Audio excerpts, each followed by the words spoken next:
मंत्री छगन भुजबळांनी राज्यस्तरीय समता परिषदेची बैठक बोलावलेली आहे। वांद्र्यातल्या मुंबई एज्युकेशन ट्रस्ट इथे ही बैठक सुरू झाली आहे। भुजबळांच्या पक्षांतर्गत तसंच महायुतीतल्या नाराजीची चर्चा सुरू आहे। त्याच पार्श्वभूमीवर भुजबळ आजच्या बैठकीत कोणती राजकीय भूमिका घेतात याकडे सगळ्यांचं लक्ष लागलंय।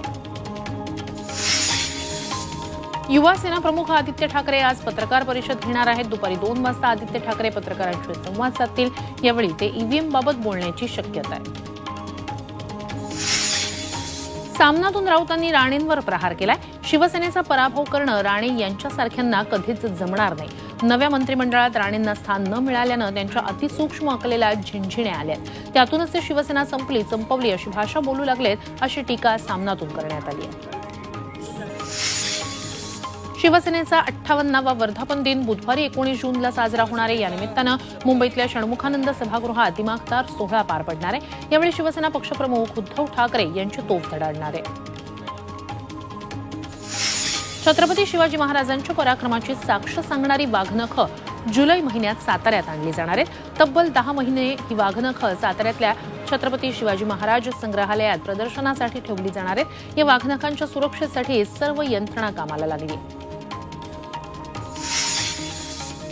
शरद पवारांनी मुख्यमंत्री शिंदेंना पत्र लिहिलंय। दुष्काळी परिस्थितीबाबत उपाययोजना करण्यासाठी बैठक घेण्याची विनंती पवारांनी केली आहे। दुष्काळावर मात करण्यासाठी कायमस्वरूपी उपाययोजनेची आवश्यकता असल्याचंही पवारांनी म्हटलंय।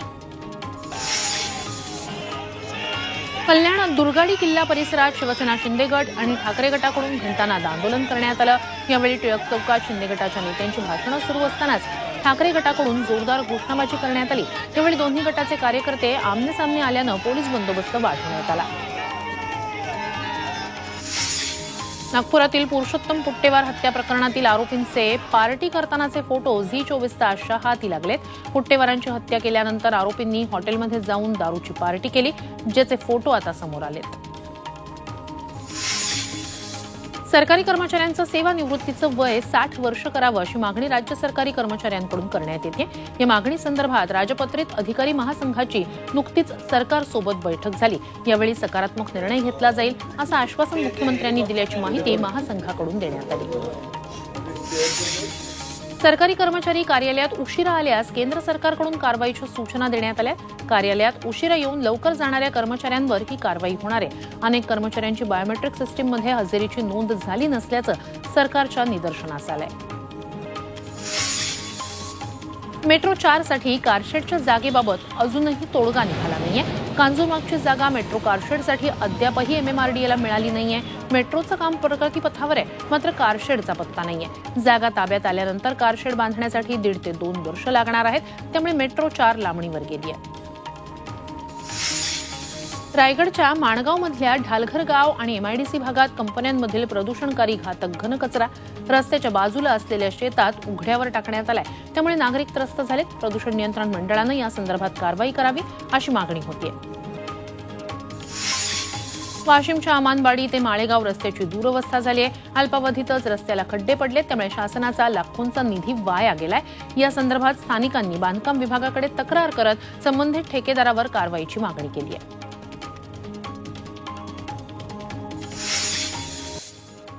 राज्यात वेळेपूर्वीच दाखल झालेल्या नैऋत्य मोसमी पावसाचा कोकण किनारपट्टीपासून विदर्भापर्यंत जोर कमी झालाय। पावसानं उघडीप दिल्यानं उन्हाचा चटका वाढलाय। राज्यात तापमान 35 ते 40 अंश सेल्सिअसवर गेलंय। 20 जून नंतर मोसमी पाऊस पुन्हा जोर धरेल असा अंदाज हवामान विभागानं वर्तवलाय। बीड जिल्ह्यात दमदार पाऊस झालाय। वडवणी, माजलगाव आणि धारूर तालुक्यात तुफान पाऊस झाल्यानं सरस्वती नदीला पूर आलाय। त्यामुळे नदीवरील पुलावरून मोठ्या प्रमाणात पाणी वाहत आहे। अनेक जण आपला जीव मुठीत घेऊनच प्रवास करताना दिसतायत। वाशिम जिल्ह्यातील मालेगाव, रिसोडसह अनेक भागात मेघगर्जनेसह जोरदार पाऊस झालाय। शेतकऱ्यांनी पेरणी सुरू केल्यानं या पावसाचा लागवड केलेल्या पिकांना फायदा होणार आहे। दरम्यान दमदार पाऊस झाल्यानं अनेक ठिकाणचा विद्युत पुरवठा मात्र खंडित झाला।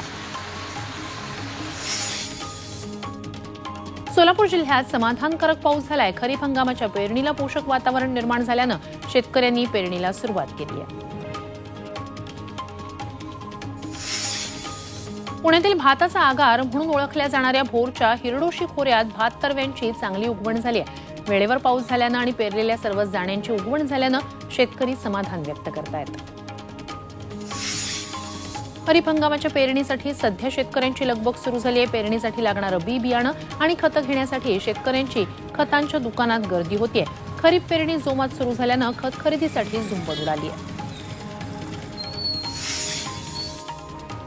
वाशिमच्या कारंजा तालुक्यातील भामदेवी परिसरात झालेल्या मुसळधार पावसानं निर्माणाधीन बंधारा फुटून 3 शेतकऱ्यांची शेती खरडून गेली आहे। बंधाऱ्याचं काम पावसाळ्यापूर्वी होणं अपेक्षित होतं, मात्र कंत्राटदारानं दिरंगाई केल्यानंच शेतकऱ्याच्या शेतीचं मोठं नुकसान झालंय। अकोला शहरातील जलवाहिनी फुटल्यानं काही भागात 2 दिवस पाणी पुरवठा बंद असणार आहे। शिवापूर फाट्याजवळ 600 मिलीमीटर व्यासाची जलवाहिनी फुटली, त्यामुळे आज आणि उद्या पाणी पुरवठा बंद असेल। दुरुस्तीचं काम झाल्यानंतर पाणी पुरवठा सुरळीत होईल। नवी मुंबईत पाणी कपात सुरू असताना दुसरीकडे मात्र पाईपलाईन फुटून लाखो लिटर पाणी वाया जात आहे। गोठवली गावात पाण्याची पाईपलाईन फुटून पाणी वाया जात आहे, मात्र याकडे पालिकेचं दुर्लक्ष होत आहे।